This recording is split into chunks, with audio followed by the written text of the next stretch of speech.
foodies, இன்னைக்கு நம்ம சேனலில் இந்த சீஸியான சீஸ் பாக்கெட்ஸ் தான் எப்படி பண்ணுறதுன்னு பார்க்க போகிறோம். வாங்க பார்க்கலாம். அதுக்கு ஃபர்ஸ்ட் ஒரு மிக்சிங் பவுலில் நான் 2 மீடியம் சைஸ் டம்ளர் அளவுக்கு கோதுமை மாவு சேர்த்துக்கிறேன். சால்ட்டு டேஸ்ட்டுக்கு ஏற்ற மாதிரி சேர்த்துக்கோங்க. நான் 1 டீஸ்பூன் சேர்த்துட்டு நல்லா இந்த மாதிரி ஃபர்ஸ்ட் மிக்ஸ் பண்ணிவிட்டு நெக்ஸ்ட்டு கொஞ்சம் கொஞ்சமாக தண்ணி ஊற்றிக்கிறேன். ஸோ இந்த மாதிரி கொஞ்சம் கொஞ்சமாக தண்ணி ஊற்றி நடுவில் ஆயிலும் சேர்த்துக்கோங்க. ஸோ நான் ஒரு 2 டீஸ்பூன் அளவுக்கு ஆயில் சேர்த்துக்கிறேன். ஸோ மாவு நல்லா சாஃப்டாக இருக்கும் இல்லையா, அதுக்காக. ஸோ இந்த மாதிரி ஆயில் சேர்த்துட்டு நம்ம சப்பாத்திக்கு எப்படி பிசைவோமோ அந்த மாதிரி பிசைஞ்சு வச்சுக்கோங்க. ஸோ இப்போ நெக்ஸ்ட் ஒரு மிக்சிங் பவுலில் நான் ஒரு வெங்காயத்தை இந்த மாதிரி குட்டி குட்டியாக சாப் பண்ணி சேர்த்துக்கிறேன். நெக்ஸ்ட்டு ஒரு கேரட்டை இந்த மாதிரி துருவி சேர்த்துக்கோங்க. அதே மாதிரி ஒரு உருளைக்கிழங்கை துருவி சேர்த்துக்கோங்க. நீங்கள் இதே வெஜிடபிள்ஸ் தான் சேர்க்கணும்னு இல்லை, நீங்கள் எந்த வெஜிடபிள்ஸ் வேணால் சேர்த்துக்கலாம். அப்புறம் ஒரு கைப்பிடி அளவுக்கு கொத்தமல்லி சேர்த்துக்கோங்க. சேர்த்துட்டு இந்த மசாலாவுக்கு எவ்வளோ சால்ட் வேணுமோ சேர்த்துக்கோங்க. ஸோ நெக்ஸ்ட்டு சில்லி பவுடர் சேர்த்துக்கோங்க 1/2 டீஸ்பூன் அளவுக்கு. அதுக்கப்புறம் 1 டீஸ்பூன் அளவுக்கு தனியாத்தூள் சேர்த்துக்கோங்க. 1 டீஸ்பூன் அளவுக்கு சீரகத்தூள் சேர்த்துக்கோங்க.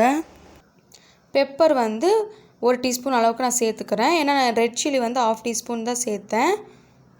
ஸோ இப்போ நம்ம துருவின சீஸ் இந்த மாதிரி சேர்த்துக்கலாம்.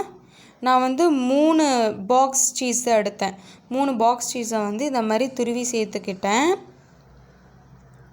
ஸோ உங்களுக்கு காரம் கம்மியாக வேணும்னா நீங்கள் சில்லி பவுடர் மட்டும் ஆட் பண்ணிக்கலாம். ஸோ எங்களுக்கு காரம் அதிகமாக வேணும்னு சொல்லிவிட்டு நான் பெப்பரும் சேர்த்துக்கிட்டேன்.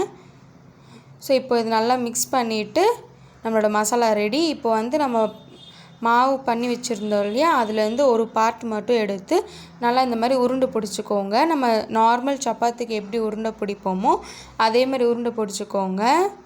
ஸோ இப்போ சப்பாத்தி கட்டையில் கீழே கோதுமை மாவு தூவி விட்டுட்டு ஸோ நம்ம பண்ணி வச்சுருக்க அந்த குட்டி பாலை இந்த மாதிரி வச்சு நல்லா அழுத்தி எப்படி சப்பாத்திக்கு நல்லா பெருசாக ரவுண்ட் ஷேப்பில் பண்ணுவோமோ அதே மாதிரி பண்ணிக்கோங்க.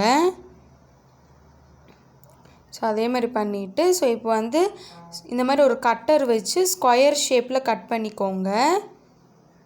ஈவனாக ஸ்கொயர் ஷேப்பில் கட் பண்ணிக்கோங்க. கட்டர் இல்லைன்னா நீங்கள் நைஃப் வச்சு கூட கட் பண்ணலாம். ஸோ இந்த மாதிரி 4 பாக்ஸஸாக கட் பண்ணிக்கோங்க. ஸோ இந்த மாதிரி 4 ஸ்கொயர் பாக்ஸஸ் கட் பண்ணிக்கோங்க.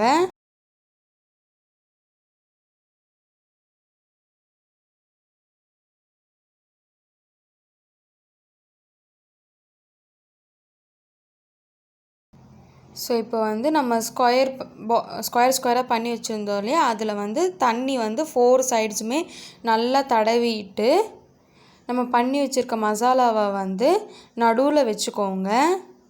ஸோ கொஞ்சமாக வச்சுக்கோங்க, இல்லைன்னா மசாலா நம்ம மடிக்கும் போது மசாலா வெளியே வந்துடும். ஸோ ஃபஸ்ட்டு கொஞ்சமாக வச்சுக்கோங்க. ஸோ வச்சுட்டு இந்த மாதிரி அந்த 3 சைட்ஸும் நல்லா ப்ரெஸ் பண்ணி விட்டுருங்க. ஸோ நெக்ஸ்ட்டு ப்ரெஸ் பண்ணிவிட்டு ஃபோர்க் வச்சு இந்த மாதிரி குத்தி விடுங்க. ஸோ இப்போ நம்மளோட சீஸ் பாக்கெட்ஸ் ரெடியாக இருக்குது. ஸோ இந்த மாதிரி உங்களுக்கு எவ்வளோ வேணுமோ அவ்வளோ பண்ணி வச்சுக்கோங்க. ஸோ எண்ணெய் நல்லா சூடானதுக்கப்புறமா நம்ம பண்ணி வச்சுருக்க இந்த சீஸ் பாக்கெட்ஸ்லாம் போட்டு ஃப்ரை பண்ணி எடுத்துக்கலாம். நீங்கள் ஃப்ளேமை மீடியம்லேயே வச்சுக்கோங்க. ஏன்னா ஃபஸ்ட்டு ப்ரௌன் கலரில் வந்துடும், வெளியில் மட்டும் உங்களுக்கு ப்ரௌன் கலராக இருக்கும், அப்புறம் உள்ளே வேகாது. ஸோ உள்ளேயும் நல்லா வேகணும். ஸோ அதனால் மீடியம் ஃப்ளேமில் வச்சு நல்லா குக் பண்ணி எடுத்திங்கன்னா நம்மளோட சூப்பரான சீஸ் பாக்கெட்ஸ் ரெடி. கண்டிப்பாக இதை உங்கள் வீட்டில் ட்ரை பண்ணி பார்த்துட்டு ஃபீட்பேக்கை கமெண்ட்டில் சொல்லுங்கள். தேங்க்யூ.